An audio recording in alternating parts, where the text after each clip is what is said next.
Hey everybody, I am, wow, look at all those little fun things. lights in the top. Let me just fix this so that it's all good.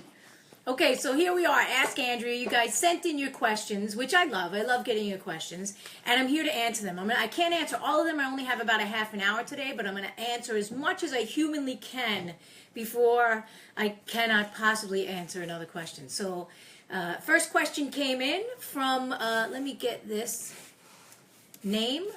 She doesn't actually have a name, this gal. Oh, her name is Andrea. How funny is that? Okay, so first question came in from Andrea. And for those of you that are wondering where I'm getting these questions from, they come into my website. I have on my AndreaBeeman.com on the sidebar is a little Ask Andrea. And you can put in your question. I answer them once per month. Okay, so let's go. So the first question came in from Andrea, and she says, love everything that you share. I'm longing to get into this holistic field as I care for my family in a holistic manner, which is really good. She says, I want to have a greater knowledge base and be able to help people through my education. I don't even know where to begin. I've learned how to educate my family just through my own research.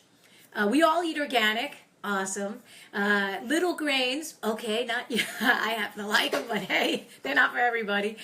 Minimal dairy, raw cheese. Oh, it's good. You gotta love some raw cheese. And a lot have no toxins in our home. Where do I even begin with schooling? Can you help me? I'd really love to work alongside you. Well, first you gotta look into schools, online schools. So I went to Institute for Integrative Nutrition, and I went there, my gosh, 1999. Right, it was a long time ago that I went there. So that's one of my favorite schools. It's my alma mater. Alma mater. Did I say that right? Alma mater. Alma mater. So I would suggest you start there, and then once you get your certification to become a holistic health coach or whatever it is you want to do, Reiki master, yoga person, food therapist, right? Then come and meet with me, because I have a program that I think you would love. It's called the New Healers Master Coaching Program, and we cover from an ancient perspective. Hi, Alana. Hi, Francis. It's from an ancient perspective. We cover the organs and the meridians and diagnosis and all that stuff. So you get to understand the body from not a Western perspective, but from an Eastern and an energetic perspective, and it's a lot of fun. Okay, so the next question that came in was from Angela. Wow, lots of A's today. Thanks, Stephanie, for putting that in. So lots of A's. Angela says, I'm a recent graduate of IIN. I'm looking for the best natural way to aid my digestion. My gallbladder was taken out 27 years ago, and my digestion is terrible. Now, this is not uncommon. I hear this all the time. Like we have something going on in the body, and boom, let's take an organ out. Let's take 27 feet of your intestines. Let's take your gallbladder. You don't need it. But I always hear from people that have had their organs taken out that they say, I just haven't been the same, or my digestion still isn't working, right? I had pain in my right side, and they took out my gallbladder, but I still have the pain. So the key here is that you have to actually focus on your digestion. So I'm going to be covering digestion and absorption as well as the health of the stomach in general in my next month Learn It Live class. But for right now, you can go to my website and type in digestion. I have a digestion video there. You have to actually chew your food here. If your digestion is terrible, you have to slow down. You have to calm down, because if your cortisol is high or if your stress hormones are high, you're not going to digest anything. That's just the way it works. You'll be eating the best food in the world, but if you are not relaxed when you're eating it, forget it. You're not going to absorb, or you'll absorb less. It's just not good. Okay. Oh, thanks, Karen. She's a cutie. Oh, thanks, Danielle. Yeah, I let my hair down for spring. I got a haircut. You know, once in a while I go into the barber chair and they really chop me up a little bit. You know, I'm a hippie. I could go like a year without a haircut. Okay, so let's see. This, I got one from Tara. Tara says, hi, Andrea. I'm so glad I came across your podcast, which brought me to this page. I've been searching for help with my hypothyroid ever since it's been enlarging for about a year. It's been slowly growing for 3 years that I could see once I look back through the photos. without noticing. I've always been a big believer in macrobiotics and natural healing, but have not found any naturopaths or other healers who know a lot about healing the thyroid and also a goiter. It's just now getting to the point where it's noticeable. I'm super embarrassed, but I just can't bring myself to go any further with conventional medicine. There is, of course, more to the story, such as history of stomach issues and intestinal problems that seemed to clear when I did macro the first time. So my question is, do you consult privately? I could really, really use some help from someone who has actually been through this as well. Thank you so much for reading this, and please let me know. I just did a 4-day water fast. So she's starving. Hopefully you're eating food again. I still feel like a fish out of water, and I guess I'm also scared of the consequences if I don't get this right. So that's Tara. She's from British Columbia. Tara, yeah, I do consult with people. You can find that on my website, AndreaBeeman.com. You'll see consultations on the top bar. But you can also get my book. So, like, I'll show you. Hold on.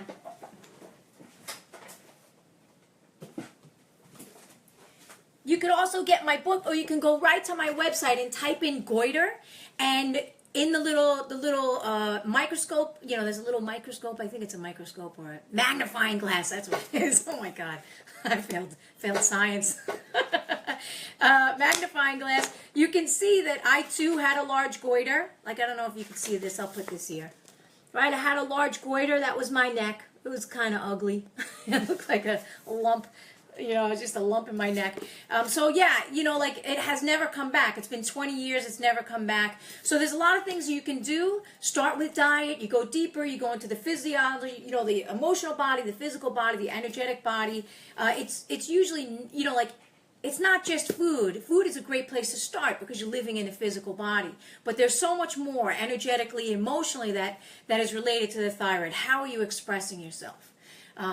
Are you beating yourself up? Do you need to say something? Like, I remember one healer once told me that this grows when you need to say something, but you can't. So it gets stuck. So on the emotional and spiritual level, you have this growth because there's so much that you want to say, but it's just getting stuck like this. So I would highly recommend that. You know, I love my books. I think they're great. Oh, thanks for the thumbs up, everybody. Shelly says, can you recommend a good kidney cleanse? You mentioned you do this before the annual liver cleanse. Yeah, generally, you know, a kidney cleanse is mostly, there's herbs involved. So, and you could look for that on my website as well, because there's a lot of different herbs. Like, if you have stones, you could use Joe Pye weed.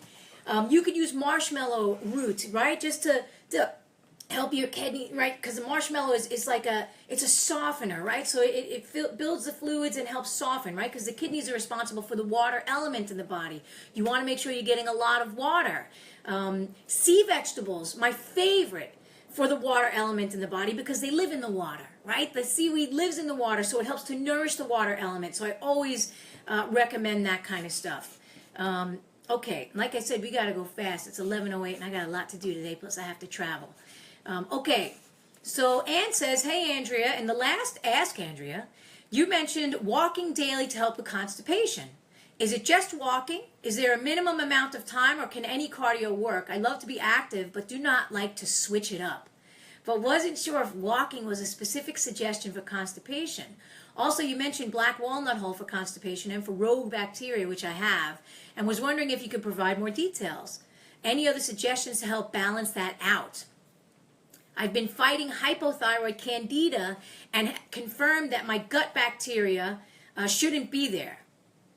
Well, as well as an imbalance of good and bad.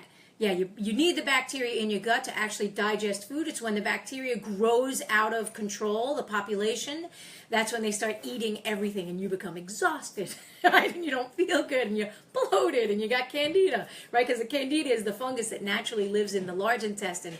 And when the intestines become compromised in some way, you know, the ileocecal valve that keeps the small intestine and the large intestine separate. If that becomes compromised in any way, then you're going to be, you know, Candida everywhere. So you got to try and get that in balance. So the first thing that you mentioned was a daily walk. So a daily walk stimulates peristaltic action, right? That's the muscle contraction in your intestines.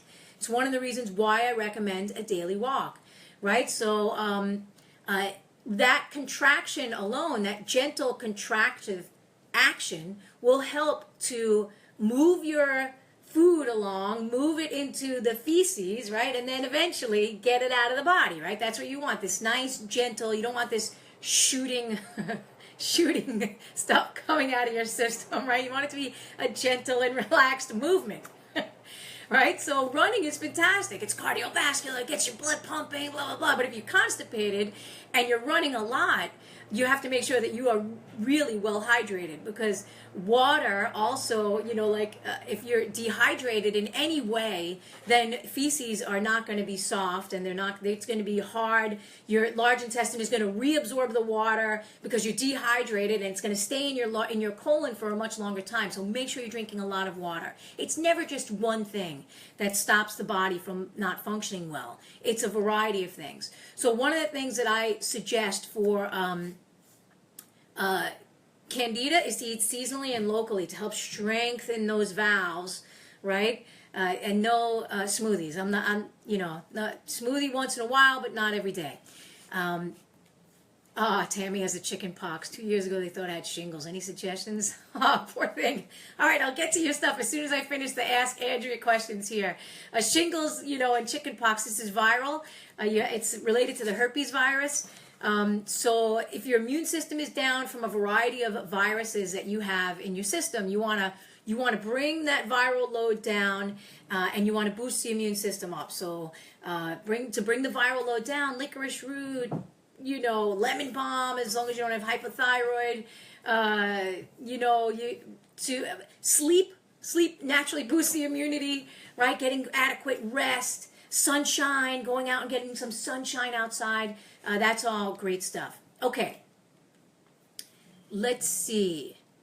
Ivonne says, I am an alumni and I joined one of your live webinars a couple weeks ago and you talked about water filters. You suggested a Berkey.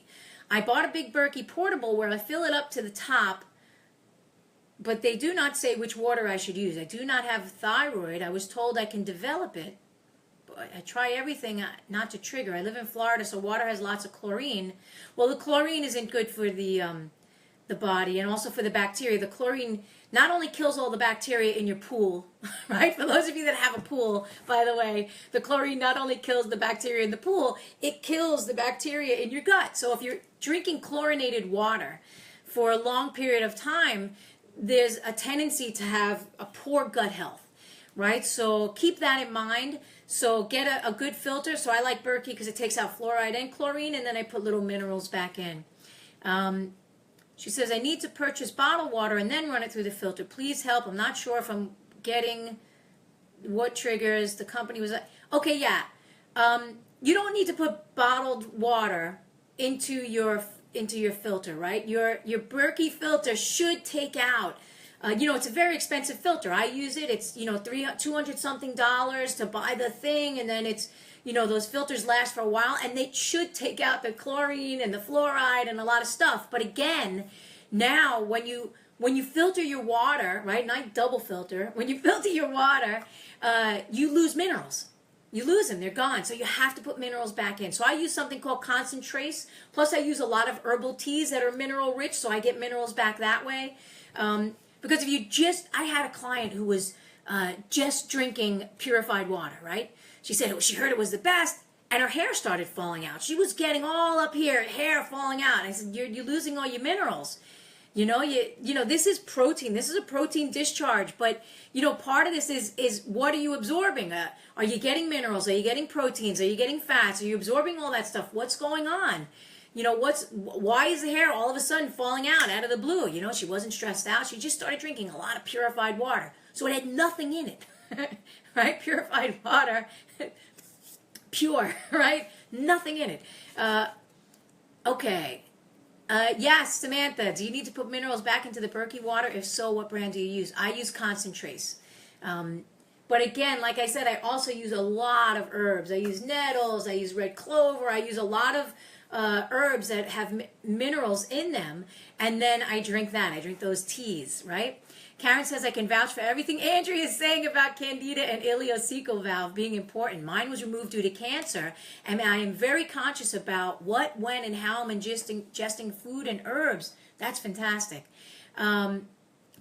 It's been a lifesaver, really. My intestines feel happy every day now. That's awesome. Karen is an integrative pharmacist. She's also an herbalist, and she's had an amazing journey and continues to have an amazing journey on this planet, as we all should, right? Have this journey, make it the best one possible with whatever goes on, right? We're going to have illness that comes. We're going to have cancer. We're going to have problems with the digestive system, with the thyroid, right? You just keep moving forward the best that you can. Okay, so next question is, hi Andrea, my son has Lyme disease 2 times with muscle and joint pain and very low energy. He has gluten sensitivity, possibly celiac since the age of 2, and had a bout of ulcerative colitis at 17.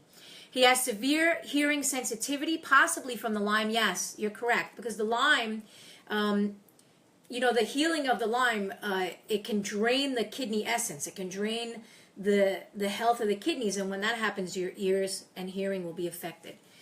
It's so bad he has to leave the dinner table when the utensils touch a plate. Oh, so he's very, very sensitive. Touch a plate, and we're stirring pot of soup with a metal spoon. It sends him right up a wall. He even uses earplugs to empty the dishwasher. He also has some social anxiety. Yep, that comes along with that as well. Do you have any recommendations for him? We eat mostly organic, non-GMO, gluten-free, and avoid dairy as well. Okay, so his kidneys have been compromised. So remember I was talking to the other girl about the water element. And that her name is Suzel. Suzel, the water element needs to be nourished, right? And his water element is piercing, right? It's any little thing is bringing like this vibration into his body that he can't handle. So first you need to nourish his nervous system. Calm his nervous system down, right? Some relaxing teas, even something simple like he has a gluten sensitivity and celiac. Okay, get some chamomile right into his body. A classic chamomile tea right before he has 15 minutes before he has food, so that you're preparing his digestive system, right? You're preparing it for food. You're putting warm things in. And then, of course, it'll be helpful for him to absorb, or better able for him to absorb. And he's got to nourish that kidney element. So one of my favorites for nourishing the kidney element is beans and seaweed.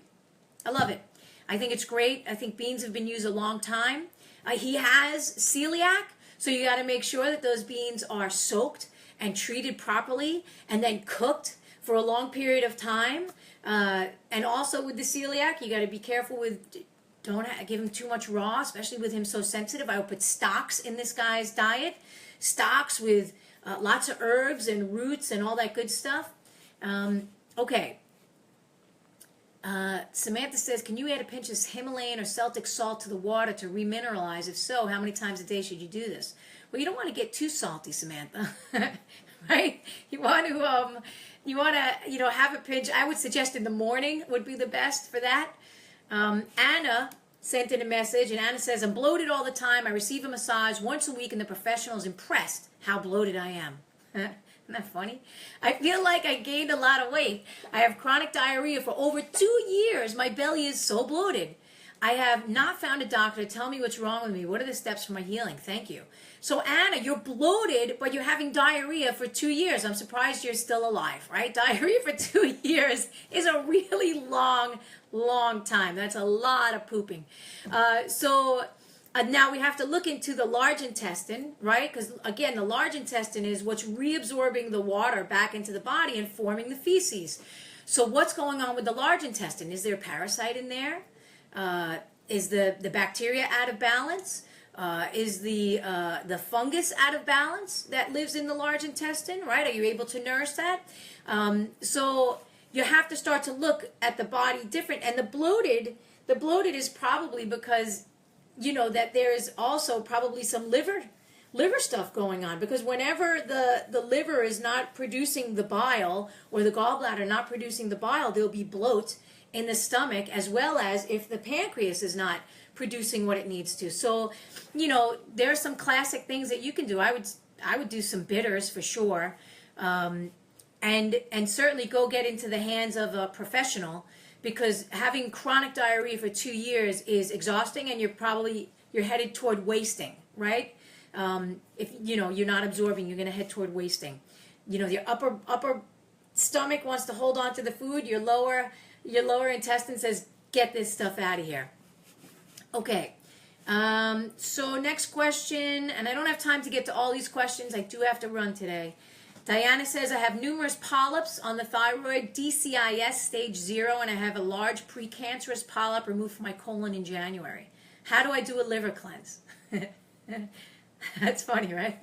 I also have sleep apnea, but have not been able to use CPAP. I want to get off my high blood pressure meds and lower my cholesterol. I'm always cold and stressed. Lots of LOL, that's all. Oh my God, okay. Yeah, so you got a lot of stuff going on. So if you're very stressed, right, we gotta start there. Relax. Find some way to relax. Go sit in a park. Sit on a bench. Feed the pigeons. Do something so that you can reduce your stress levels, because the stress is going to trigger everything that you have going on here. It's going to trigger what's happening with your thyroid. It's going to trigger all your high blood pressure, right? So you have high blood pressure, all this stuff going on. So you could certainly do a liver cleanse. I think liver cleansing is great. I just did a class on it yesterday. I think it's wonderful. But for you, I wouldn't start with a liver cleanse, actually. I would start with reduce the stress in some way. Relax. Learn how to be in the world without all that excess stress. Calm yourself down in some way, because if you do a liver cleanse and you're stressed, it may not work. You may cause more problems, right? Because the body has to be in a relaxed state in order to get rid of all the stuff. Like when you do a liver cleanse, and by the way, the liver is always cleansing itself. All of your organs are always cleansing itself. Your body is cleansing itself. That's what urination is. That's what sweat is. That's what feces are, right? That's what breath is. Breath is when you're breathing out. That's your body's releasing carbon, right? So there's always this cleansing process happening.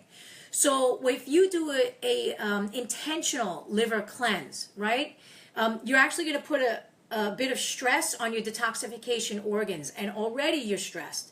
So I wouldn't suggest a liver cleanse for you. I would suggest reduce the stress and then possibly do a liver cleanse. Let's get the blood pressure, right? Calm down a little bit, breathe, meditate, sit in the park.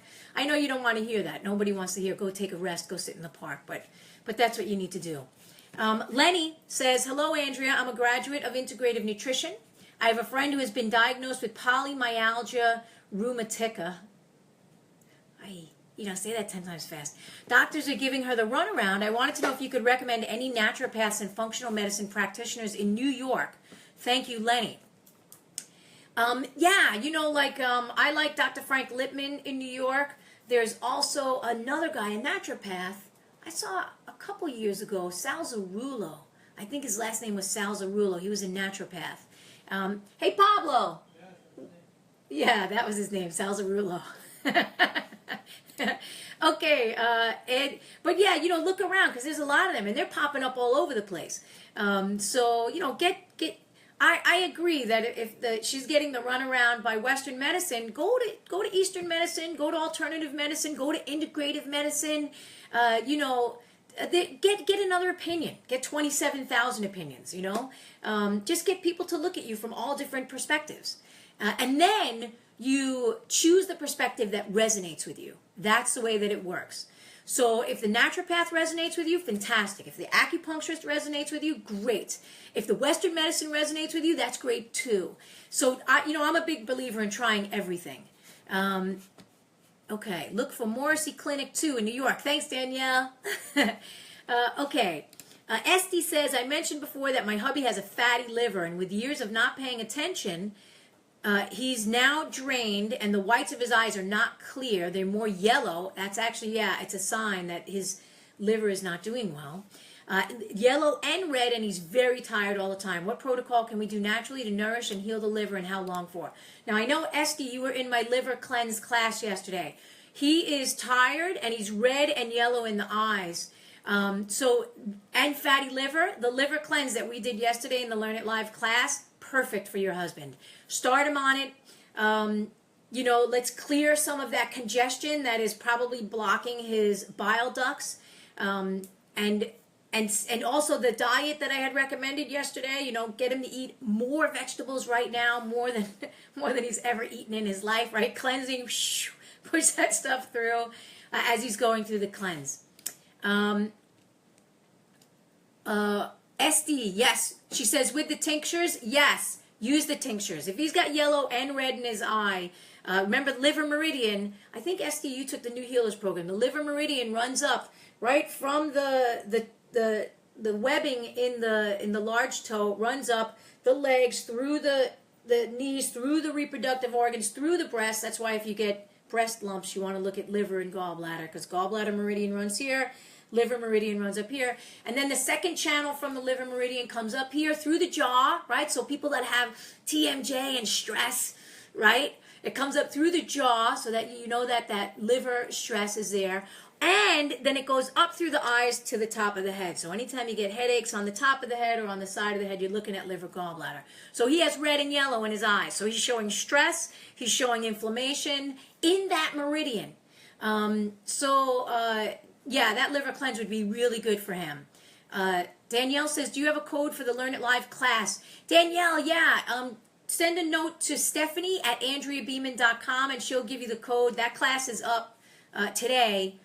We just did it yesterday and the recording is there for you, so you can get that. Okay.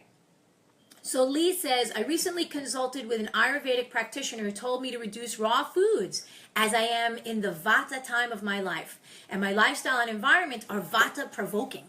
Can you recommend cooked foods that would be good to support liver health? I am also concerned because the skin around my eyes is not a good color. Okay, so the skin around your eyes, right? So this is directly underneath right here. This is stomach, right? Your stomach meridian ends right here. And then you have kidney and you have liver. Well, you have liver here and then kidney, right? So if the color is not good here, then you know that your organs are maybe not detoxifying as well as they could, right? So there's an accumulation, like especially if there's a brownish color, there can be an accumulation that's happening. A greenish color also, right? Not a good sign. It's showing a backup of cells that need to be released. So I would suggest lots of cooked foods for you because you are Vata, right? That Vata, right? So I would suggest lots of cooked foods, lots of, like what I talked about yesterday in the class, especially to change the color here. You know, we made a lentil soup with onion, carrot, celery, burdock root, which I would highly recommend, especially for cleansing and supporting liver and kidneys, as well as large intestine, right? So people that are having trouble with large intestine, you want that inulin from these roots. And burdock can be a little hard to find. Sometimes I find it at the Whole Foods.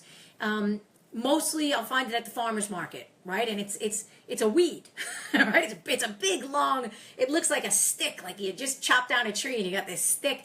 But that root is amazing for supporting the large intestine and for cleansing, helping your body cleanse. So the gal who has had the diarrhea for 2 years would do well to have some inulin-rich roots, right, or something like that to feed that large intestine, as well as I would probably put some type of berberine in there to clear out any rogue bacteria. Lee says, yes, burdock is not so easy to find in New York City. I love it.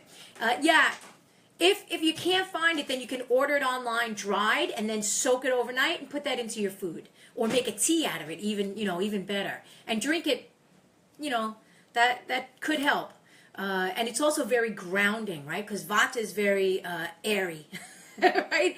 So the burdock root is very grounding. You see a burdock root growing and it's just, you need 17 shovels to get a burdock root out. It's so strong. So that may be a really good one for you. Jeffrey says, what do I have to do to cleanse my liver and my pancreas? So, great question. As I said earlier when we first started this live, Facebook Live, is that the liver and the pancreas and on your kidneys and all of your organs are naturally cleansing themselves.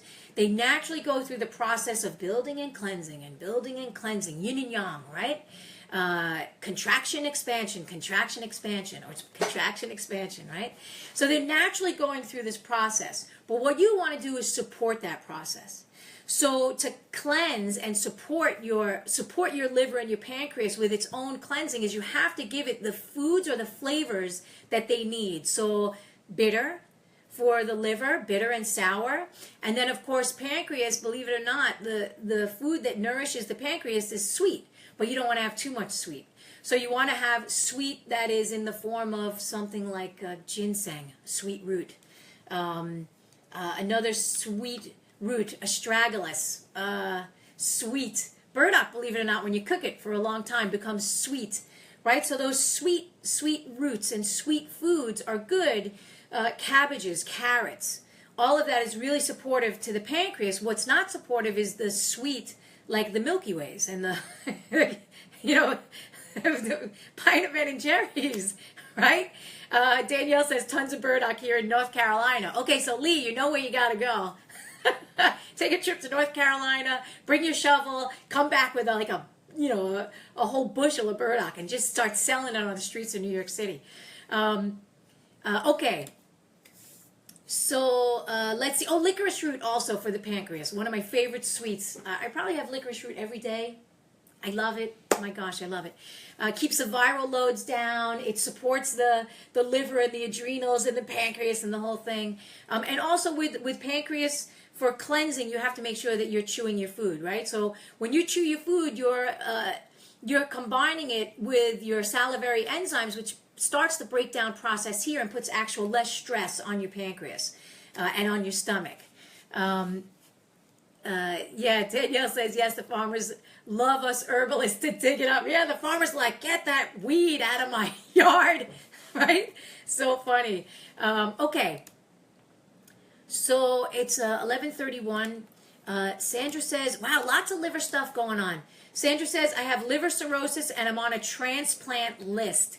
What food should I avoid and what foods are better for me? This is a much bigger question than I actually have time for, but I would, go to my website, Sandra, and, on the little magnifying glass, put in the word liver. And all of the liver herbs and supportive stuff that you could do to help the liver heal, and especially milk thistle, one of my favorites for regenerating the liver cells, right? So liver, the great thing about the liver is that it has the energy and the power to regenerate itself. You're on a transplant list, and that's, we're talking, if you're already at that point, I'm going to keep the hope alive, sugar. I'm going to keep the hope alive. Oh, speaking of sugar, don't eat it. If you have cirrhosis, you take the sugar out immediately. You're on the transplant list. So, and this is what happens. Like a lot of times we'll have to wait until sickness comes and knocks us right to the floor.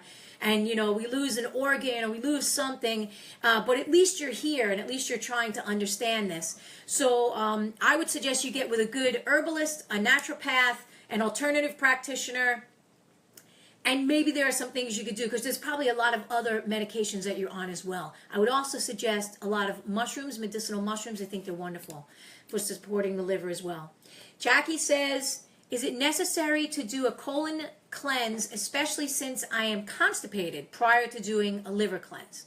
Well, one of the reasons why you're constipated is because the liver is not working well, right? So liver gallbladder, one of the jobs is the gallbladder is going to store the bile. Liver is creating the bile, right? And the gallbladder stores the bile. And then that bile gets squirted into your digestive system and it helps to soften the stool so that you can have a bowel movement. So if you're constipated, there's something that's blocking that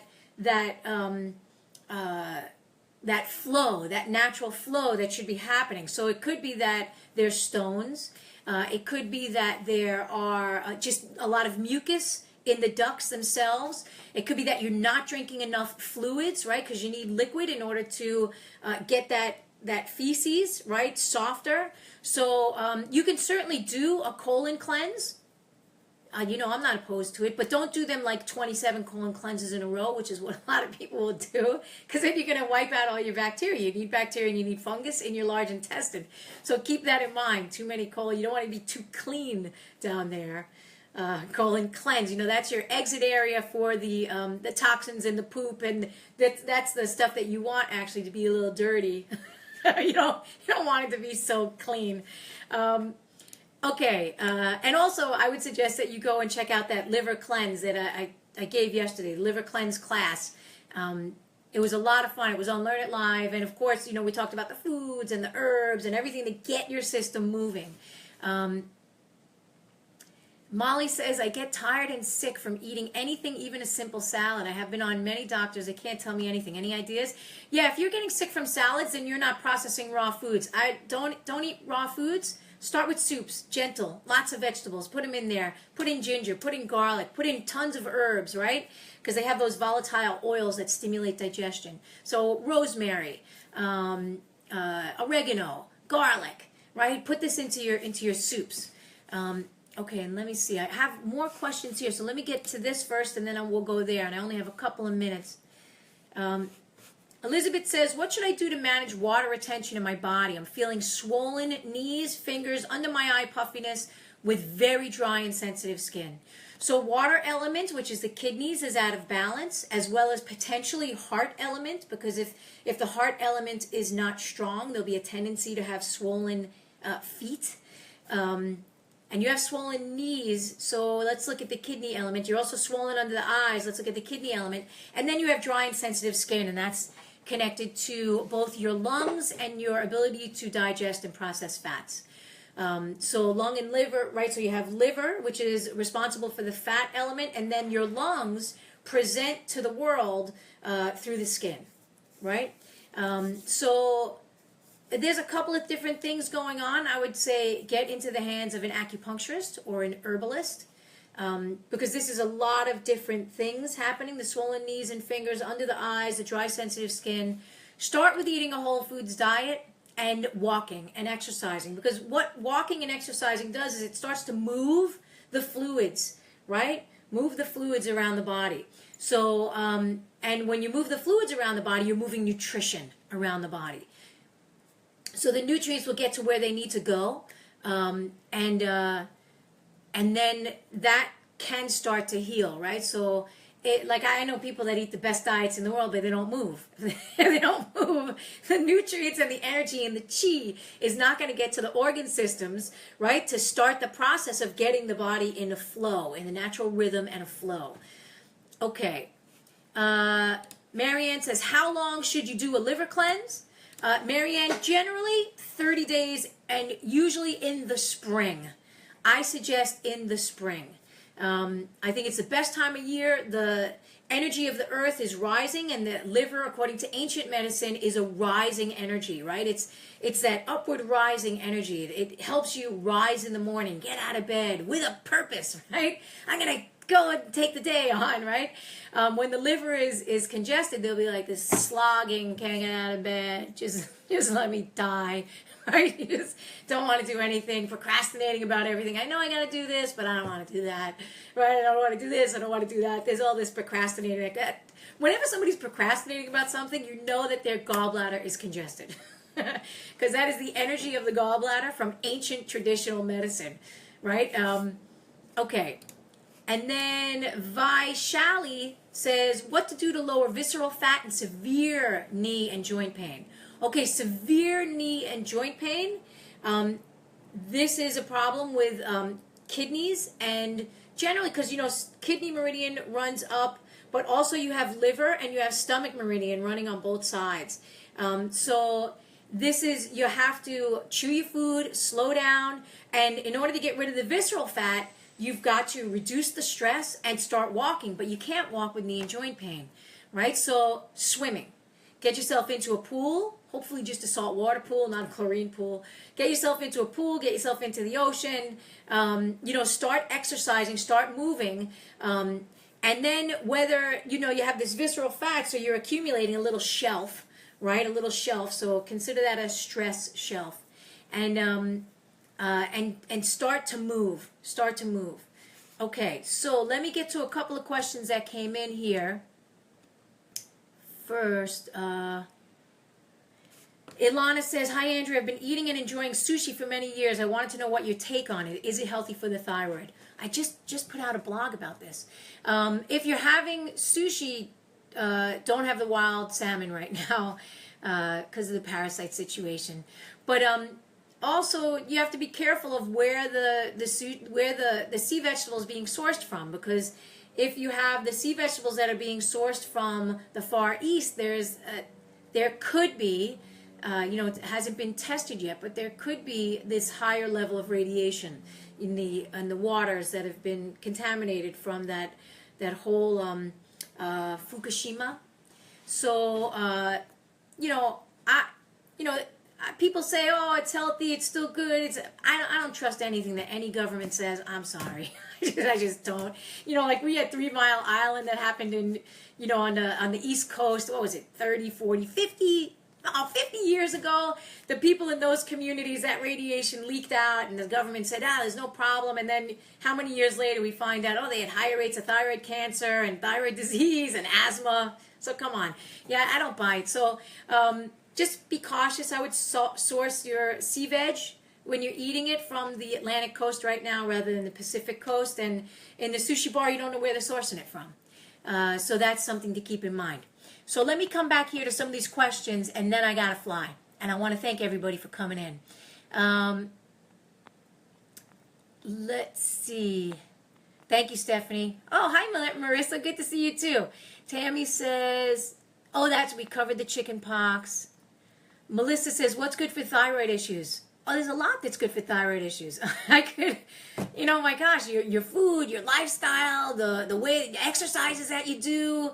There's so much that's good for thyroid. Iodine-rich foods, relaxation, meditation, eating in a calm manner.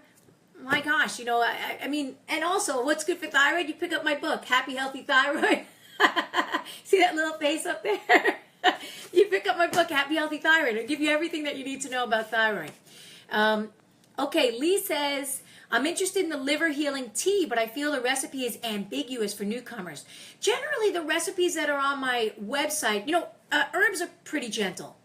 It's very rare that you hear somebody overdosing on herbs, right? It's not like prescription medication, where there's this, there's a lot of stuff that can happen on the other side of prescription medication, lots of side effects. What happens with herbal teas and herbal medicine is they're more nutritive, right? So I would suggest, start with 1 cup of tea. It's not going to hurt you. It's not like you're having a cup of arsenic, right? You're getting herbs, plants, vegetables, roots, berries, leaves. And it's not poison ivy, right? I'm not going to tell you to have poison ivy tea. Although I know some people that actually eat poison ivy. I haven't gone that far yet. But the teas on my website and the herbs on my website are generally going to just gently move you, gently nutrify the system. Okay. Paula. Hi, Paula. I love you too, honey. She's calling from Mexico. Yay! Megan says, the best snacks for a pre-diabetic. Well, pre-diabetes, it means your blood sugar's high. So I would suggest that the best snack for a pre-diabetic is that you get up, you take a long walk to the farmer's market or the health food store, and you get an apple, and you chew on that apple, and then you take a walk all the way home, right? Because you want your blood sugar is high, or you're having this resistance to the sugar that's in the blood. So you want to actually get your body moving so that your cells are receptive to the glucose, and that the glucose that is already in there is getting used, right? Because we need glucose, and you need sugar, and you need all that stuff. So a good snack is you actually start to move your body, then go grab your snack, and then come back and move your body again. Grab it, you know what I mean? I hope that makes sense for you. Let's see. Oh, Marissa says, which teas are mineral rich? Nettles, one of my favorite. Nettles, mineral rich. Red clover. Let me look. I'm looking over at my teas. I got like 1,000 teas. It's like an apothecary over there. Burdock. Oh my God, there's so many. All right, start with nettles. It's one of my favorites. Let's see. Charlene Patters says, I have tinnitus in both ears, and it's 11:44, so this is going to be my last question. Charlene says, I have tinnitus in both ears and a plugged left ear. I've had it for about 10 years. I'm a health coach, have a super clean diet, and feel I've tried everything. Advice? Okay, 2 things. The first is the ears in Chinese medicine are connected to our kidneys, right? So it even looks like a little kidney. You see that guy? Looks like a kidney. When you have tinnitus, the kidneys are being drained of their essence, right? So you have to start to nourish the kidneys on a deeper level. The fact that you have a plugged left ear could be that you had a sinus infection that never cleared. And then again, these are just possibilities, right? So if there was a sinus infection that never cleared, you'd want to actually use some type of natural antibiotic that's not going to kill everything in your body. Maybe like, I don't know, a barberry, or a golden seal for a couple of days, like 3 days in a row or something like that, and just see if it helps to unclog that ear. But the tinnitus is showing that there's a deficiency, that the kidneys have been weakened and you have to actually build the strength up. And that's the kind of stuff that I cover in my New Healers Master Coaching Program, which is launching in June. So if you're a health coach and that interests you, send a note to Stephanie at AndreaBeeman.com, or she'll put in the link, actually. Put in the link. It's not, the program isn't open yet. It opens again in June. And we cover all of the organ systems and what they're related to and what foods and herbs and all that stuff that you can use to nourish each of the systems, right? Because you have these systems that you're living with, right? You're not just this external body, you're an internal body. You got all this stuff going on, and all of your organs are communicating to each other. It's a big difference than Western medicine. In Western medicine, you got the heart doctor, you got the foot doctor, you got the eye doctor, you got the ear doctor, you got the oncologist, you got all these different doctors. But in the Eastern philosophy, in ancient healing medicine, right, you have the whole body is one unit that is connected and is supposed to be flowing, right? So if one part is stuck, right, so this part is stuck, it's showing that the organ that is responsible for this is also having trouble, right? That's all the way down at the bottom here of the body. All right, this is at the top. So there's the yin, right? The upper and the lower and everything in between. The yin and the yang and everything in between. So it looks at the body as a whole unit rather than pieces and parts, and how you can start to nourish it. And it takes time. It's not going to happen overnight. So like my hairdresser, and this will be my last story, and then I got to run because I got to go down. I got to go somewhere. So my hairdresser said yesterday, he goes, Andrea, he goes, because whenever I'm in his chair, he's like, Andrea, you talk about the greatest things all the time. He goes, I send so many people to you. He goes, do they ever call? And I said, Kieran, I said, they'll call me when they've been given a diagnosis that they have 2 weeks to live. Right? That's when people will come. They said the doctors have given up on them. They're like, listen, you got 37 seconds left, and they'll go, oh yeah, let me change my diet and my lifestyle, and and start to heal. That's what they so I would suggest that people start to look at prevention. Yeah, I know, it's funny, right? You just saw a little funny face coming through. It's funny. Start to look at prevention of disease, supporting the body in a deeper way, so that when a disease comes, because it's going to come, you have the tools to handle it better. Your body is in a stronger place. Okay, so I've got to go. It's 11:48. I want to thank you guys for coming out and asking your questions. And for those of you that have more questions, as Stephanie put into the chat box, you can go to my website, AndreaBeeman.com, and on the sidebar is Ask Andrea. You put in your question, and I'll try to get to it next month. God willing, sometimes I get 60 questions. This month we had 47. So I try to get to all of them as the best that I can in the limited time. But sending you guys a whole lot of love, and from my heart to yours, from my liver to yours, from my kidneys to yours, the whole entire system, right? The whole thing, including the emotional body, spiritual body, sending you love on your journey. And I'll see you soon. Bye, guys and girls.